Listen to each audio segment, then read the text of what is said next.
The APBA Baseball Handbook by the late Ed Zack is simply one of the most extraordinary, comprehensive works in the entirety of the tabletop sports gaming genre. It doesn't really matter if you even play the game of APBA baseball. These volumes are the 1992 first edition and the 1999 expanded second edition, the Ultimate Guide, give you a wealth of baseball knowledge and really reflects the passion that all of us have, but perhaps none more so than the late Mr. Ed Zack, who passed unfortunately this year. But this book lives on digitally at zackappahandbook.org. And to talk with us today about the status and the progress with this book going forward are editor John Cochrane and webmaster Rod McLeod. Gentlemen, happy holidays. Thank you for joining us and updating the APBA community and the greater tabletop sports gaming community on this wonderful work. Thanks for having us. I never met Ed in person, but I was able to contact him a couple times. About 10 years ago, he agreed to do a little interview with us. And then in our Cooperstown tournament on April 1st, which is the first time anyone ever rolled a complete, fully planned tournament at inside the Baseball Hall of Fame, Ed graciously agreed, ill though he was, to cap the event, and rightfully that it was him, with kind of an hour-long connection with the older folks, the newer folks, Dave Hummel, who's taking over the Robert Henry Memorial Tournament, for instance. What was your first encounter either with Ed or with the handbook itself? I remember the APBA Journal had articles at the beginning of 1992 in which Ed said he was working on a handbook. And of course, I was very interested in that topic. And then sure enough, as the year ended, 1992, there was an ad, and, I sent off for that. And then I got the book and I had some correspondence with Ed. And he was interested in a few of the things that I had. For example, I had an interview with Dick Seitz, that sort of thing. And then I met Ed at the 95 convention. That was quite a convention, by the way. Art Donovan, the defensive tackle for the Colts, and James Riley was there, the Negro Leagues guy. And then I met him again at the 98 convention, which was the one Scott Lahotsky had. And we actually went over to see the Seitz house, which was very cool. And it was almost surrealistic, really, to be in the backyard of Dick Seitz in that giant baseball field that he had there, he built for his son, with Ed Zack kind of giving us the tour. So anyway, that was great fun in 98. And then I contacted him about coming to New Brunswick in 06. I came to Ed later. Of course, I did buy the 92 handbook out of the Journal ad. But the middle of the 90s were an interesting part in this continued interruption that I call real life. And so I wasn't as active in the community for most of the 90s as I was earlier or since. But in 98, life had settled down just a wee bit, and the ad came out for the second handbook, and I bought it. And there was something about that second handbook, particularly those of us who bought the first printing got the afterword on a sheet of paper that was tucked into it.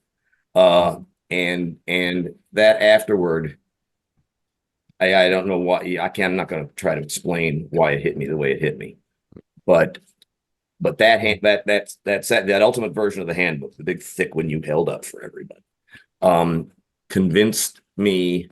At the time, there were only 12 full season APBA sets that I didn't own. Of course, we're talking about a time when the number of full season APBA sets that existed was minuscule compared to what we have. I owned from my own purchases 1967 forward, and I had acquired 62 through 66 in private transactions by accident. People offered them to, as a matter of fact, a couple of those somebody gave me because they were moving out of town. This happens in Washington because people move a lot, and people are always, military people and embassy people and CIA people are always just giving you stuff because they don't have any place left to pack it and move it. And so I'd gotten 62 through 66 And so I only had the only cards in original full season sets I didn't have were the original 1950 through 61.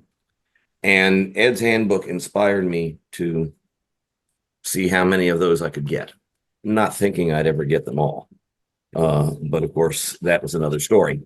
The one time, and I corresponded with Ed, as a matter of fact, my original and now my memory says my original 1957 set I bought from Ed when he was divesting his extra stuff after having done the Ultimate Handbook and retired from it. Then, of course, Roderick, as he mentioned, but far too humbly in his organizing of the iconic world-changing 2006 New Brunswick meeting, got Ed there, and I didn't know for sure. Roderick organized this whole thing while I was in Germany for the World Cup, and I didn't realize, I wasn't for sure who was going to be there, but I walked in that Friday night with great trepidation for reasons that need not be explained here. But they're sitting in the lobby were of where we were staying were Eric and Dan Armstrong and Ed, and from then on, somehow, one smile from Ed, and I knew everything was going to be okay. And then the second greatest contact I had with him, other than that weekend, was in Cooperstown, where I got where I was sitting there holding the mic for no good reason, and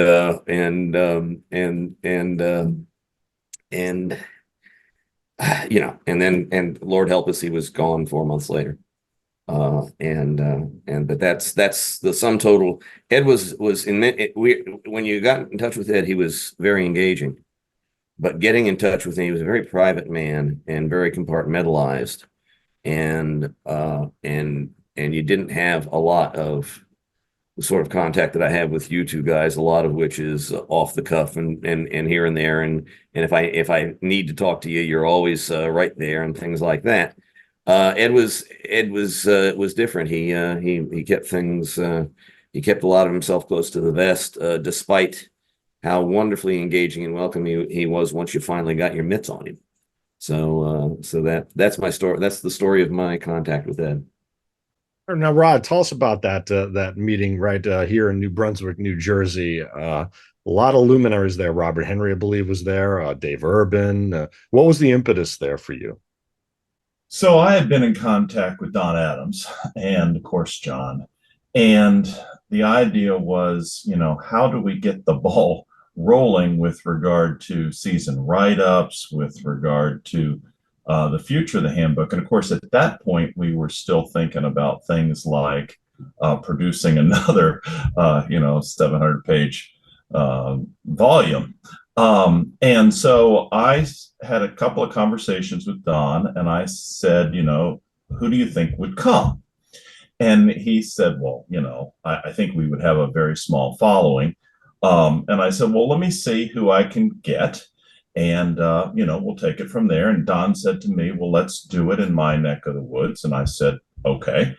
But, as John was alluding to, we ended up having Bill Blair and John and Roy Langens and Eric Naftali and John Olson and Mark Rinaldi. That was an interesting one. And Pete Simonelli, of course, and Dave Urban and Frank Welsh, and Ed was there. And at the end, I have a very vivid memory of that very first opening day with John up at the front talking about what was going to be, as I think he put it, canon with regard to the handbook. And at that point, I knew we had done it. We'd gotten everybody together, and Don and John and the rest of the luminaries, as you put it, were going to, make this thing run. So it was delightful to see people say, well, sure, I'd be happy to come. I cannot stress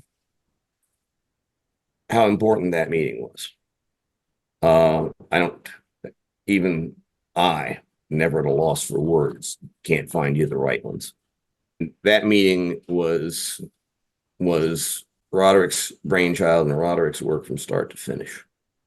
What had happened in the interim was that Donald and I in 2002 had decided to try to carry the handbook forward because it wasn't being done otherwise for reasons that aren't important and need not be rehashed here. And what we had found out, Roderick, if you remember, the first thing I said at that meeting was that Donald and I had discovered a lot of things in utterly failing to bring the handbook forward in the intervening 4 years. And the one thing that we had discovered was that Ed Zack was not in fact human. Ed Zack was some superior species of being, because when faced with a body of work that was frankly not as great as he faced to begin with, and it's not like a couple of old CPAs can't handle paperwork. Donald and I were just snowed, and we hadn't talked about it in a couple of months, but we had pretty well given up in despair. And all of a sudden, Roderick is organizing this meeting with everybody, and absolutely everybody who was remotely relevant. Dozen and a half people, Rod, something like that. Sure. Between dozen and a half and 2 dozen people, and every one of them important, and every one of them had something to be there for, and every one of them contributed to it. I figured I was walking into a lynching. I figured I was walking into, okay, you guys have screwed up. We're gonna, this is, we're sending you back from New Brunswick to Washington in a box. Of course, that isn't, of course, as usual, my crystal ball wasn't worth a fried what. And it was all support from there. I opened the meeting as the number 2 person on the handbook at the time. Donald closed it. A great deal of the inspiration was if Ed made the trip all the way from Oregon, which he wasn't, that wasn't something he had done in some time for APBA purposes at that point. Then maybe that's that. To say that Ed was an inspirational figure for me is, it isn't doing it justice, but we'll have to leave it there. And fast forward 6 years to the 2012 convention, the fan-held convention in Lancaster, while the company moved headquarters to Georgia. John, you announced that the book was indeed going to go digital. Now, that's 6 years of contemplation and kind of getting things in order. How did that work out? How did you kind of divide the labor and get that together? Well, what happened going forward is that people volunteered to write articles. A lot of the missing seasons were caught up. And if you go, those of you who are not familiar with the online handbook, if you go to it, they've just, taken Ed's thing and put it online. No, we've done that, and all power to that. But there's a lot of seasons written up in there that weren't printed when Ed did his last work, which was, 25 years ago. And the thing I'll take now to announce, what Roderick already knows to his dismay, is that what's up there now will not be the same, because I quite literally at about 5 a.m. transmitted another update to people's site. So this will be the second update in one calendar year, which is unprecedented. Wow. Not as many as I would like. I'm not where I want to be, but I've, it may be at reduced speed, but this train is in fact rolling down the tracks again. What happened during the 6 years is that Donald was running things, and I was playing Boswell, playing Boswell to his Johnson. But we ran into a couple of problems, which is how were we going to get all this into a print format? Now, my wife, fellow Hall of Famer, Dr. Rebecca Peterson, who was part of all of this, as she always is, very supportive to the crowd, had suggested that since there was going to be endless updates, she had suggested that we do it the way they used to do tax law research volumes in my line of work, which is they were loose leaf. When you got updates, they came with instructions. Take out these pages, put in these pages. That was a good idea in 2006, but of course, by 2012, it had morphed. Now, in the interim, we also suffered a setback in that Donald's health really started to fail him. And he technically resigned from being editor somewhere around 2000. It's the dates in the handbook if you really care. He had all this information he is gathering, he was still putting together for me. And he put it together for me all in PDF format and finally got it to me early last decade. And that allowed me to consolidate it. But yeah, okay, fine, we're going to put it on the internet. How are we going to do that? Me setting up a website is like using my blind dog for an advanced scout. This is where Roderick's endless knowledge came in. I don't do anything other than create PDFs and email them to Roderick, and then he whatever magic incantations, it ends up on the website. But they might as well be magic incantations from where I sit, I can assure you. What had happened was simply is that the technology changed fast, and we realized that, by the time 2012 came around, those loose leaf tax law services that Rebecca was referring to didn't exist on paper anymore, and they don't. The Oxford English Dictionary, 20 some volumes of it, you can't buy one. It's only online. Encyclopedia Britannica, same thing. Well, I guess we weren't terribly behind the times on that. The decision was simply made because the technology made that, you'd have had to be blind, deaf, and dumb not to see that was the way we were going to go. Donald saw it. He was still alive at the time and still more or less cognizant. We took all the heavy editorial work that Donald did, and a lot on anything up through about 2011 that's in that handbook is the editorial work, and you can tell the difference because it's very good, was Donald's. But then I took all those individual PDFs he sent me, or in some cases just Word files that he sent me, and just PDF them and all. And as I say, then Roderick and whatever warlocks he works with get it up on the web, and we're fine. But yeah, the decision was really a no-brainer. It wasn't even a decision. It was just like, yeah, this is the way it's going to have to happen. And of course that makes it so that we can do 2 updates in 1 year, so that I can put, if I've got 5 new season articles like I did back in the spring, we can go ahead and put that out. Well, there's 4 more coming. Well, we'll just do that, in December. And by the way, there's like another half dozen articles that have been written but not edited yet. So we're off to the races here. Had one person lamenting to me recently, well, we'll never catch up. I mean, this is we'll never get to the end of this. To which my response is, and as I've heard this before, I sincerely hope not. What the heck fun would that be? So it's a living, breathing thing now, rather than something that has to, but rather than something that has to go to a publisher and get put on paper once a year, once every how often. I mean, Ed wound up 6 years between his 2 printed versions. And if you read the forward to the second version, it started out just as an errata sheet for the first. That's what he thought he was doing when he started gathering that information. Well, be careful what you wish for. That's where we are. So that's how that decision got made. And it's made everything a lot easier. When Gus Cotta sent us that masterful board work, which is literally hundreds and hundreds of pages, we were able to put that up pretty easily. And it's up there and people can see it. And that wouldn't have been possible with the old paradigm. So it doing that on print wouldn't have ever been something that rose to the level of justifying the trouble and the expense. But if we can just throw it up on the web on PDFs, and by the way, for people who aren't familiar with it, those PDFs on the site are downloadable. If you really want a print version of it, well, go knock yourself out. That's we'll when the tree huggers come to protest, we know who to send them to. But the fact of the matter is that those are downloadable. They're not, in the form that they're on the site, editable. Mm-hmm. This is not a wiki. I would not presume to preside over that. You're going to need somebody far more insane than I am.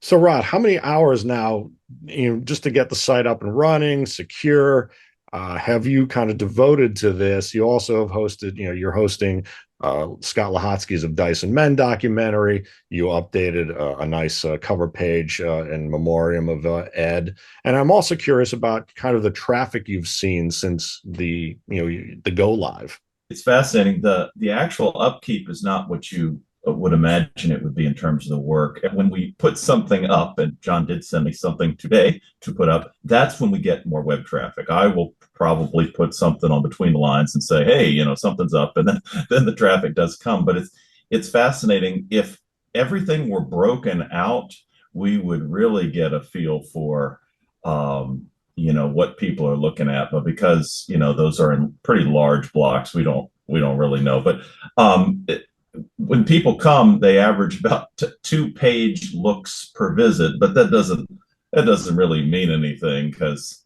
you could look at 60 seasons with one PDF. So But new things are going up. Dick Moore has a 62 write up. John Olson has a 63 write up. Pete has 3 write ups. So more stuff is going up. And as you said, we've got the playing boards on there now, and the Dice and Men, and we've got tributes up for people, and the Gus Cottas boards are up. So I'm really proud of what we've done. I think that people know about it now, and I think that is one of the things that we really have to continue to work on. Like in the last 2 years, it's been up since I guess 11 or 12, something like that. I've heard people say, "Oh, I just found it." I'm thinking like, wow. So like we do need to continue to try to get the word out, but it really isn't that big a deal to maintain the website. I love the fact that we've kind of vibed here because we both are in front of our massive collections of stuff here. We're working on a football version of this. It's nowhere near, but A lot of cards per season there.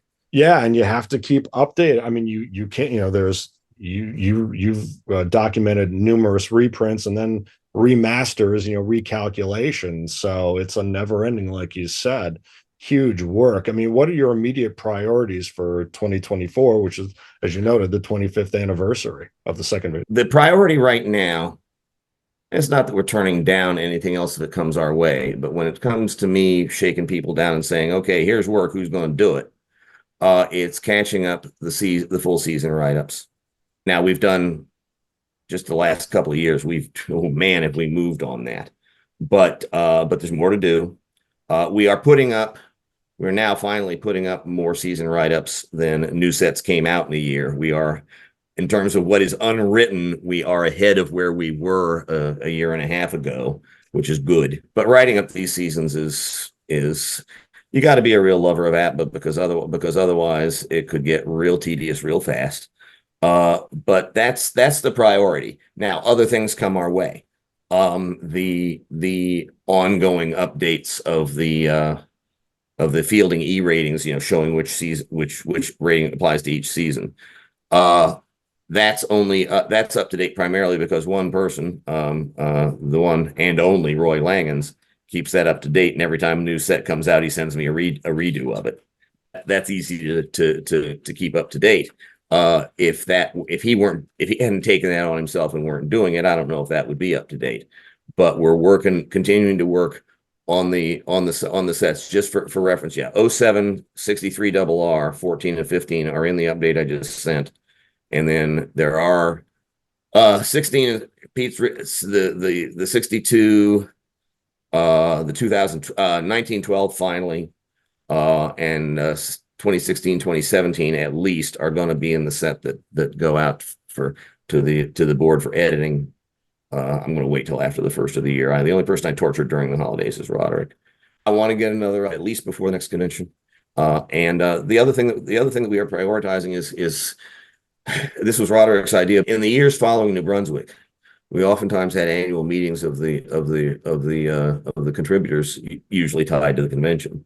That had fallen by the wayside, but using the magic of Zoom, which we all learned thanks to the pandemic, we are now doing that every year. As a matter of fact, the written bylaws of the handbook now require that I call that meeting and strongly suggest that it be called on the Wednesday night prior to the convention, starting on Thursday, and we do it from the lobby of the hotel in Alpharetta, and anybody who's not there or not there yet just zooms in, and I think it's done well. It's done well in terms of recruiting people to write stuff. It's done well in terms of keeping people informed. So those are the two things we're doing going forward. There are a couple of side projects that I can't delegate. The various formats, which have changed a zillion times since Ed wrote the formats of the cards themselves. I need to update that something fierce. And I keep putting it off because that needs about 3 solid days of me doing nothing but digging through my collection and identifying stuff and scanning it. And I keep losing that, but I keep losing those 3-day chunks to Lord knows what. But that one of these days I will do that. But it's like infrastructure week. But those are the priorities going forward.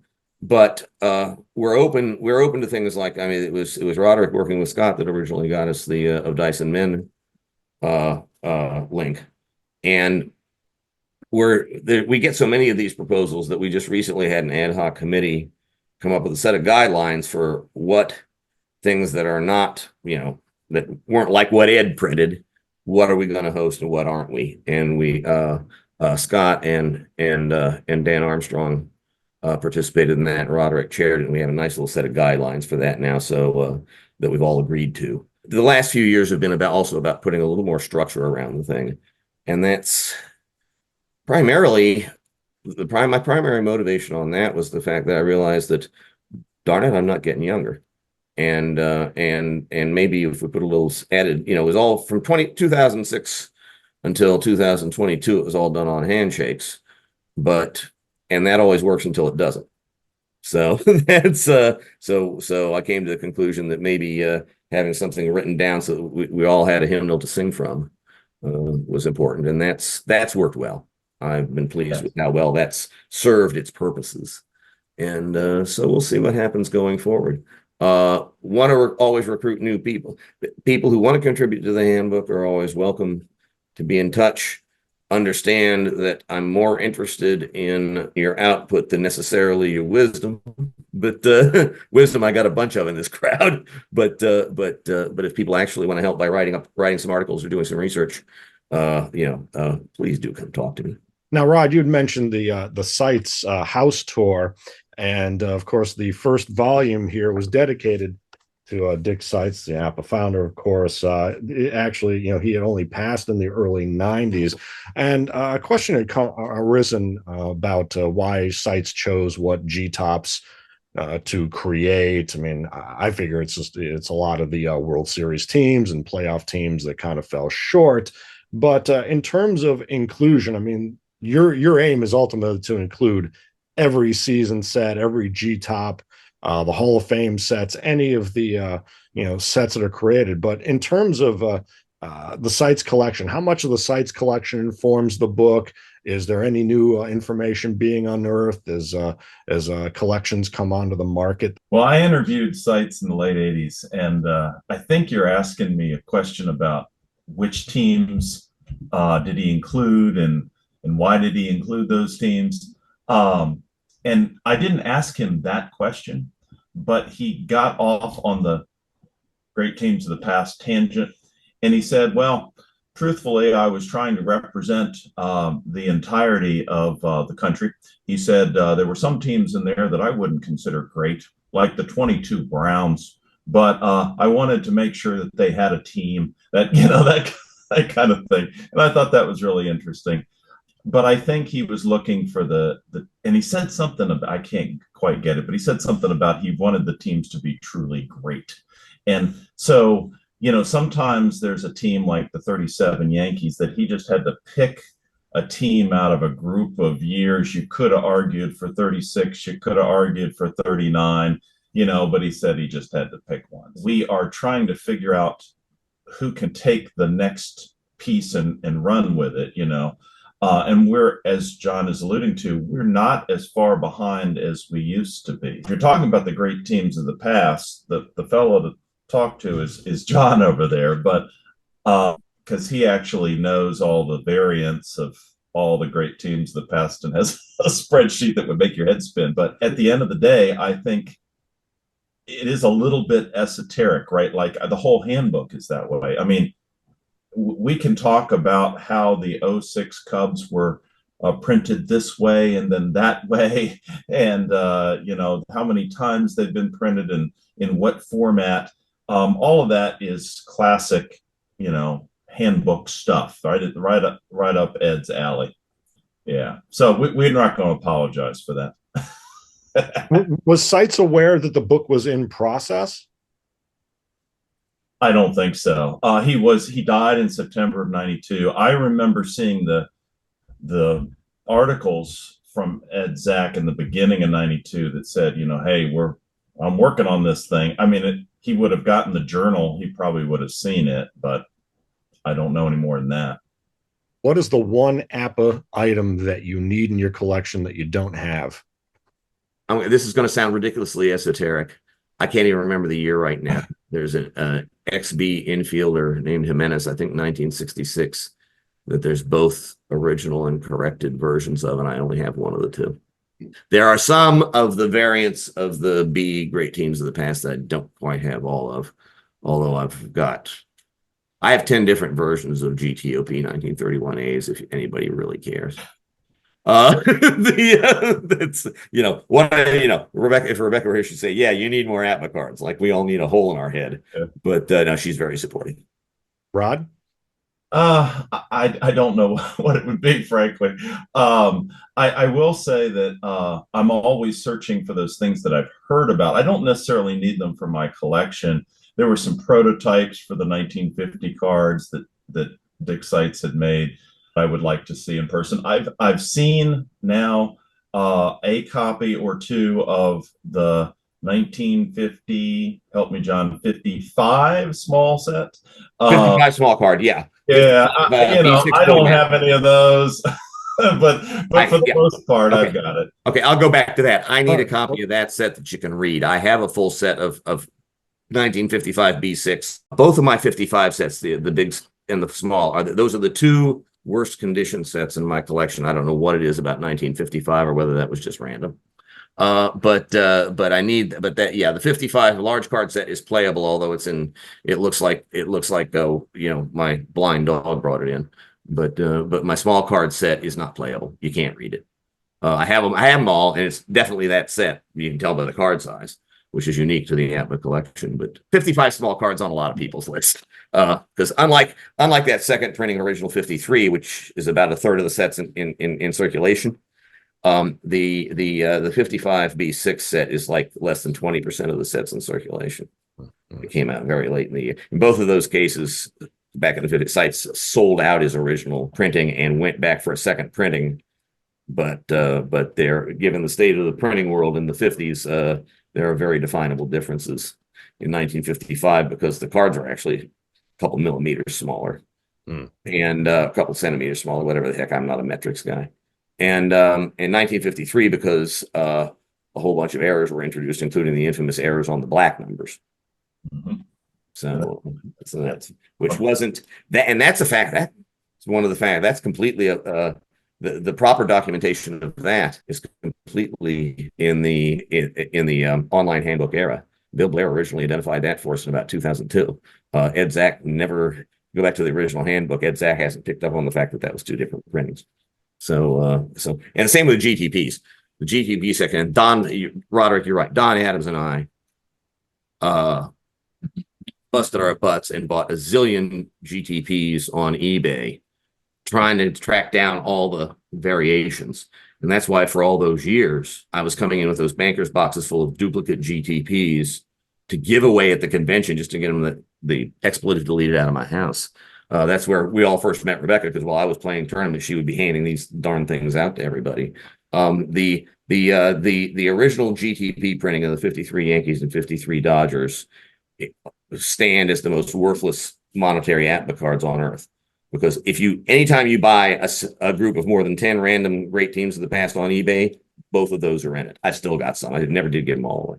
Of the original GTPs, Donald and I identified probably as many variations, particularly in the B and C format years.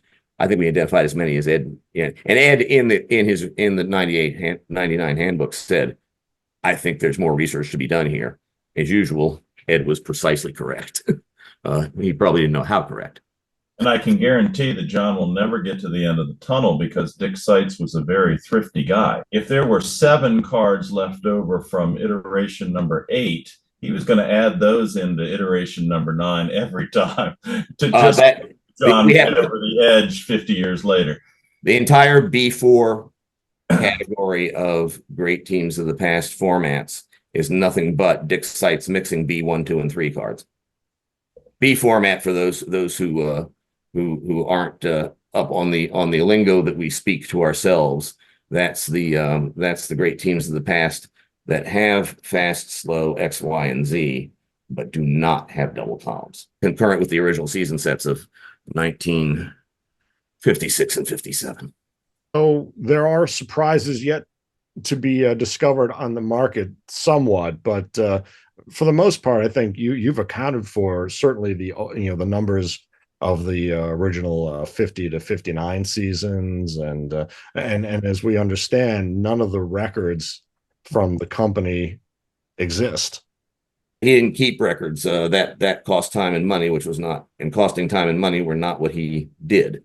It shows up far more in the board work. Look at all the changes in those boards. Look at this voluminous stuff that Gus Scott is picking up on the work of the man that I miss every day, Dusty Welsh. Look at the volume of all those changes. Absolutely, positively, the game company had undots on that. Nothing. That was work that was, Frank did years and years of the groundwork. Gus is a godsend. When we started reactivating the handbook, Don Provenzero emailed me and says, I got a friend that wants to pick up on Dusty's board work. Will you talk to him? I said, well, I talked to him because, who was going to pick up on that? There was only one Dusty. Well, and yeah, are there going to be new surprises? We just did a complete rewrite of the original 1950 article in the update prior to this one. There's no end to the handbook is like life itself. The man who tells you that he has all the answers is wrong by absolute definition. No one has all the answers, least of all me. I may have one or two that other people don't have, or I can locate them faster. But that's all I've got.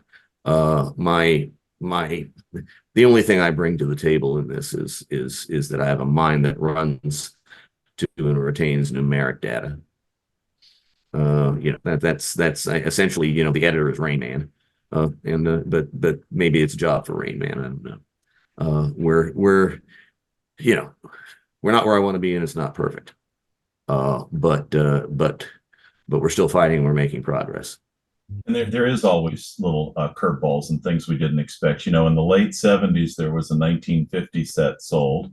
And with that 1950 set, there was an advertisement for, hey, there's a set of cards that came out from Dick Seitz in 1951. They aren't a whole new set of cards. They were just for the players that were new to the league.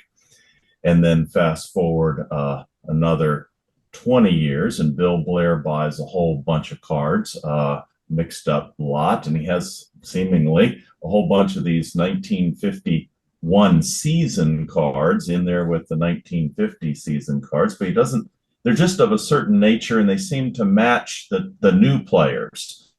So we correspond about that in the early 2000s. And here eBay, I don't know, a year or two ago, there was the set, this 1951 set for the people who wanted just the new card. So, I would say not only does that show you that we're never done, it also shows you that we're always tracking these things. Like, we knew what it was when we saw it, but we didn't really know the complete story of what it was. We were pretty sure that's what that was, because those are all new players, new to the league in 1951. Okay, so that's the set that Dick Seitz made, and came out in 1951 for the people who didn't want to buy a whole new set.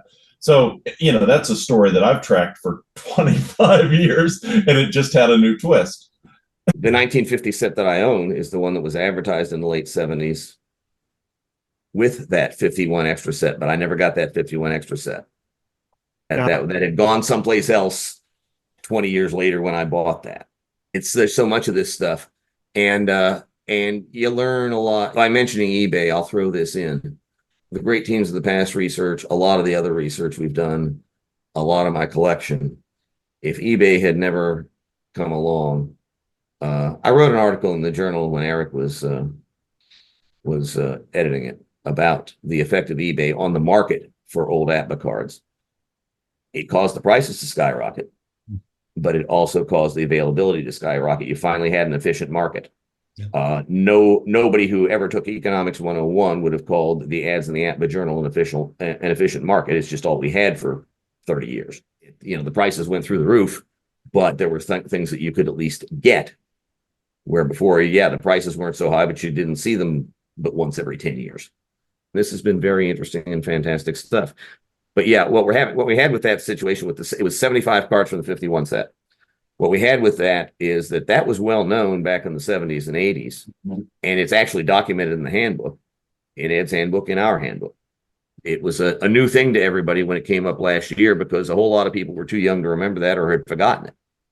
So a lot of times, we're serving as institutional memory here. Before there was a written handbook, we were in what anthropologists would call our oral history period, and the keeper of the oral history was Bob Henry. And then we went through our written history period, and now we moved into the late 20th, if not 21st century, and now have our digital history period. But it's like growing old in general. Every time I learn something new, I find out that there's 10 other things that I didn't realize I didn't know. It's an ever expanding field of knowledge, and there are people that get angst ridden about that because they're worried about us finishing the job. That's no fun. What do I do then? We should go back. We'd be remiss if we didn't talk about National Pastime, the jumping off point for Seitz to create a new era of that style and innovate beyond the original. We've seen Pete Simonelli, he's custodian of one of the remaining sets there. How do you deal with National Pastime in the handbook? Were there variations even among that set and those boards? As far as we know, there were no variations. Ed's handbook had an article in with the rest of the season articles about the 1930 National Pastime set. Somehow or another, as we moved over and digitized, that got dropped out of the canon. But with the new update, it's back. It's not there today, but when Roderick gets to, and I want to stress, that's when you get to it, Roderick. I'm not putting time pressure on you. We're doing this as a hobby. We're doing this for fun. The people forget that. But Ed's original article about National Pastime has been restored to the canon based on a mild uprising that was brought to the palace gates by the rest of our board of directors. And mercifully, I had a Word document gotten from Donald, originally from Ed, that had the original article. So all I had to do was, we didn't have any of the card images on so I had to pull out. What I pulled out for the card image was, of course, I don't have the National Pastime cards, but I have the duplications of them that our dear friend Francis 15 years ago, and I pulled out the correct card and put it in there. So that's back. As far as we know, and this is in the article, National Pastime was published once. There is one set of cards, one set of boards. He didn't even get all of them that he ordered. He paid for a bunch of them that the printer never delivered because the printer went bust because it was 1931. Roderick, Mr. History teacher, can inform those of us who don't understand what that means. And the company went bust. Dick Seitz wrote many letters to them in 32 trying to get a 31 set, and it came back undeliverable. And it all went dormant for 40 years until Pete and Ben Weiser, got out their backhoes and started digging. Yeah, as far as we know, and there's so few in existence, if there were variations in the cards from one set to another, I'm not at all sure we're ever going to get that. The Van Beek family has absolutely complete, has most of a set of cards. I'm missing 13. I think Woody Studeman has some, if not all of them. He at least has one league's worth. But there's, you talk about original 1950 APBA being rare. And National Pastime, no, we have given it back its place of honor in the handbook. That is as of 5 a.m. this morning. And I think that's a terrific story just in terms of the lore of APBA as well. And I know you've talked to Pete about this, but the idea that Pete went to a convention in 1975 and Cliff Van Beek was there is just the best APBA story ever. And then later that he decided to, sit down with Ben and write this story, knowing that this was going to be difficult. And then they had to get permission, which they sort of didn't get, and then they did get, to get that thing printed. And then the consternation all of that caused is just a great story. And I think it's great because it sort of shows you that Dick Seitz was kind of always looking in the rearview mirror, right? Like he was just always concerned that this was going to come up. And the irony is that he was surrounded by people in Lancaster, Pennsylvania, who knew the whole story. People who had been in that league with him the whole time. So that is just a great story. But in terms of how close it is, if you were to look at the 1950 APBA boards and the 1930 season National Pastime boards, they are for all intents and purposes identical. Now you have to add in a little pitching and some of those things and 3 fielding levels and all of that Dick Seitz did. But what is going to be the basis of, first and third 23 is a rainout. So there it is. So I think he kind of felt like those were the stone tablets that were brought down from the mountain, and he wasn't going to mess with that. But he knew he had to have fielding and pitching. So, okay, I'll do this. But he didn't really want to play with it. And it took him until 1971, I guess, with whatever the situation was with Ron Hunt, to actually had a number, a new number to the board. So, he really liked what that was. And I think he realized it worked. So anyway, that's just a great bit of board. And I would add the original 1950 boards versus the National Pastime boards. The second retro set APBA ever issued was 1930. Check those cards against the National Pastime cards. It's not identical. It's frighteningly close. Dick Seitz was a man who believed in economy. And people who believe in economy usually also believe in the adage that if it ain't broke, don't fix it. And Dick certainly wasn't one to fix what wasn't broke. And National Pastime wasn't broke. It was rudimentary compared to even original APBA. Seitz added pitching and fielding for 1950, and he added base running for 1956. The interesting thing that I didn't realize until I went back through that National Pastime article at about 4:00 this morning was that, people say, well, is Dick worried about violating patents or whatnot? That patent expired long before he published APBA. Patents expire. They're much quicker than copyrights do. And that patent expired while Dick was still serving in World War II. So he was off to the races on that. He had something he himself then couldn't patent.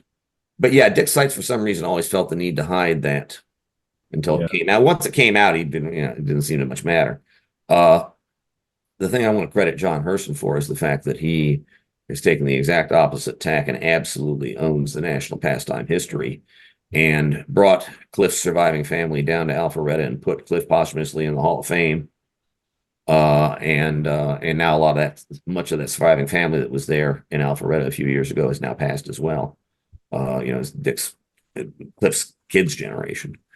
I heard somewhere that Cliff worked with one of the old heavy adding machines, the old style our parents used. There was talk, I don't know if it ever came to fruition, that was going to wind up in Hurston's possession and be on display in Alpharetta. I don't know if it ever happened. It did. Yeah. It did happen. Okay, there you go. We guys, it's hard to get where you're going if you don't know where you came from. Oh yeah, I was invited to speak at Play.con, Play Games out in Denver. Keith Avalone, incredible killer APBA football player. He talk about memory and knowledge. He memorizes the results not on the boards, but actually the results on the players' cards. It's frightening. But only if you didn't know Bob Henry. Yeah, well, there you go. True. The hunger for Dick Seitz stories. I tell you, folks wanted to know what was Seitz like. And Rod, you were there. You interviewed him. So what would be your one or two top of mind Dick Seitz recollections to cap our conversation here? Well, I would go up to the actual Millersville Road office to get the new cards. It was a hop, skip, and a jump from Falls Church, Virginia, where I grew up. And I would park my car and go in. Of course, there was a line by the time I got there. And he would stand up on the hill and he would just watch the whole thing unfurl, and people occasionally knew who he was. Most people didn't. I went over and would, shake his hand and say hi and, thank you and all that good stuff. But I think that's the little vignette that I'd like to convey, because he got to a point later in life where he just sort of was the purveyor of all things APBA, and he enjoyed that role very much. And I think that's why the thing with the 75 convention and the Simonelli article and the National Pastime stuff was a little problematical for him.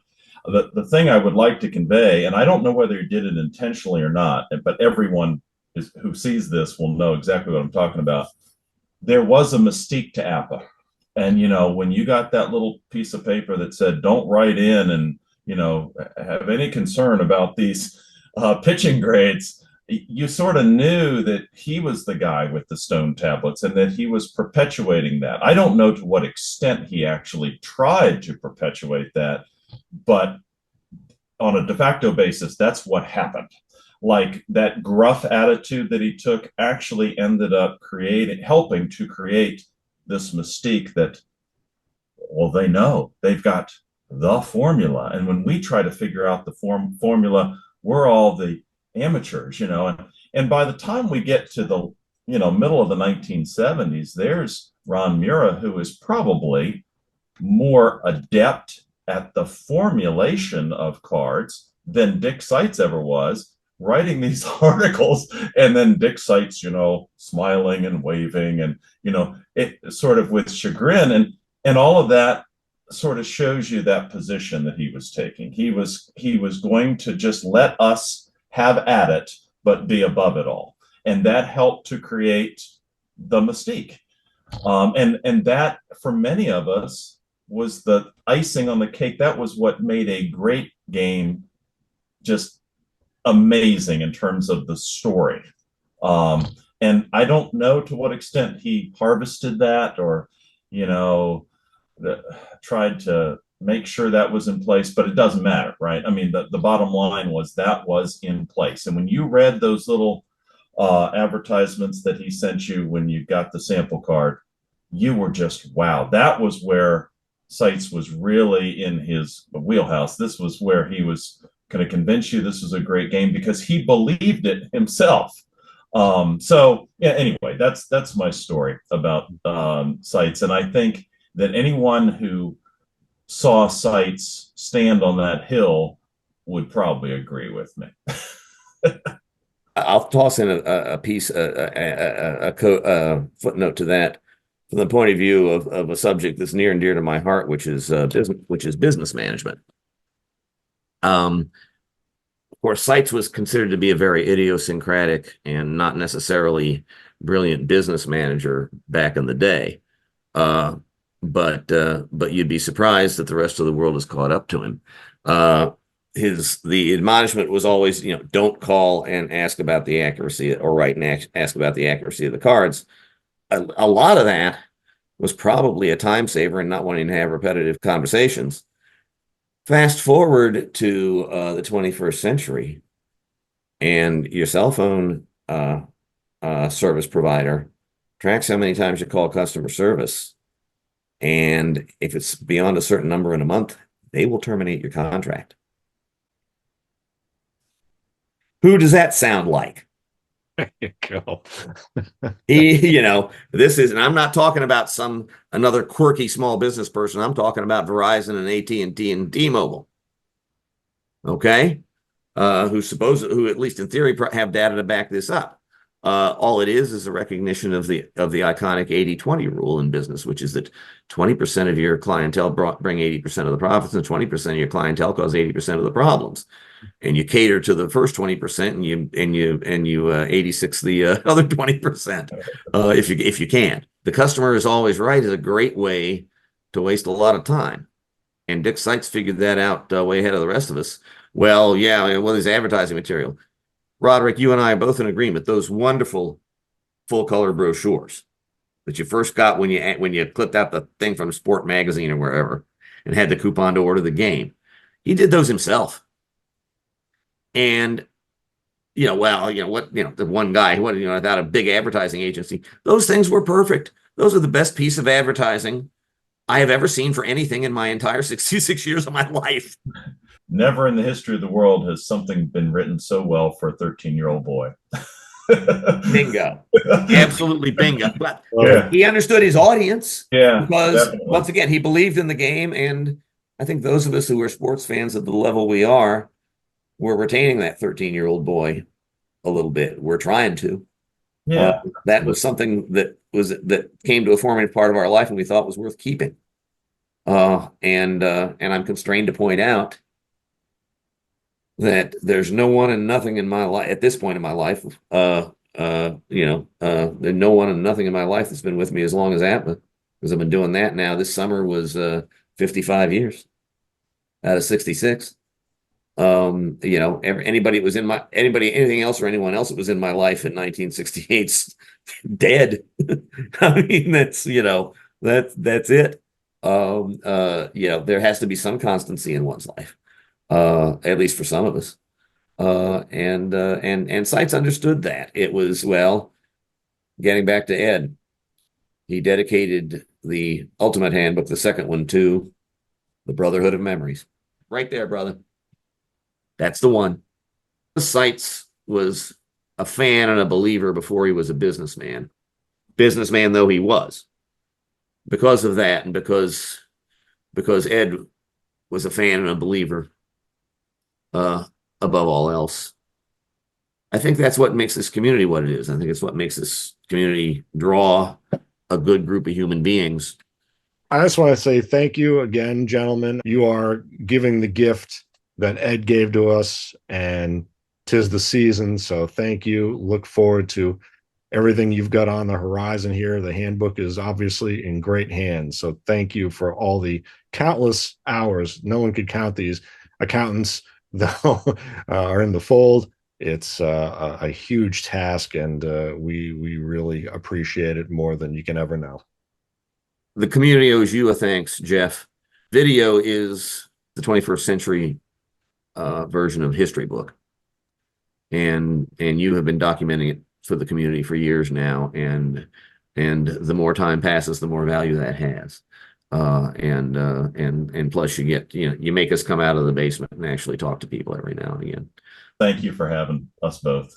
We really do feel strongly about the handbook, as you can tell, and we're happy to share that story with you.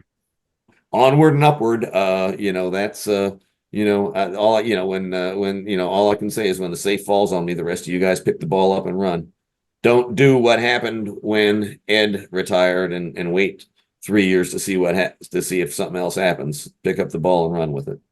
Best of holidays, guys. Merry Christmas, Happy New Year, festive Groundhog Day, and do enjoy National Fruitcake Tossing Day. That's my new favorite. Zack APBA Handbook.org. Gentlemen, thank you. Yeah. Thank you. Thank you, sir.